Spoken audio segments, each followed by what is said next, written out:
পৃথিবী বড় স্বার্থপর, দুনিয়া বড় স্বার্থপর। দুনিয়া কাউরে জায়গা দেয় না।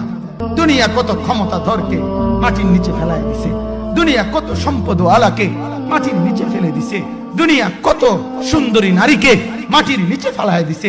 এমন বাদশা ছিল পৃথিবীতে যার হাতের আঙ্গুলের ইশারায় মানুষের গর্দান উড়াইয়া দিত, যার হাতের ইশারায় উঠত মানুষ, বসত মানুষ। আজ বাদশারা নাই, আজ সম্পদওয়ালারা নাই, আজ মালওয়ালারা নাই। দুনিয়া কাউরে থাকতে দেয় না, কাউরে না দোস্ত, কাউরে দেয় না। দুনিয়া দাদারে আমার থাকতে দেয় নাই। আমার দাদারে আমি দেখছি, আজ আমার দাদা নাই। আমার নানারে আমি দেখছি, আমার নানা নাই। আমার দাদিরে আমি দেখছি, আমার দাদি নাই। আমার নানিরে আমি দেখছি, আমার নানি নাই। আমার বাবারে আমি দেখছি। দুনিয়া আমার বাপকে থাকতে দেয় নাই। আমার বাপ কবরে চলে গেছে। দুনিয়া কাউরে থাকতে দেয় না, কাউরে না।